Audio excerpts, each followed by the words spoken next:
Mantan anggota Kostrad Setjafet Rumkorem resmi bergabung dengan KKB Papua pada tahun 1970-an. Dilansir surya.co.id, ia bahkan diangkat menjadi pimpinan tertinggi organisasi Papua Merdeka. Set Rumkorem disebut bergabung dengan KKB Papua lantaran tidak puas pada pemerintahan Indonesia. Sebelum bergabung dengan KKB, Rumkorem adalah anggota TNI. Ia pernah menjalani pendidikan di Sekolah Calon Perwira di Bandung tahun 1967.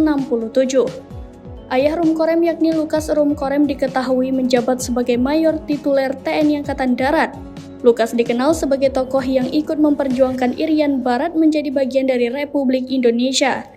Sang ayah pernah menjabat sebagai anggota Dewan Pertimbangan Agung di era Presiden Republik Indonesia Soekarno. Rumkorem meninggal pada 12 Oktober 2010 saat melakukan pelarian di kediamannya di Wageningen, Belanda.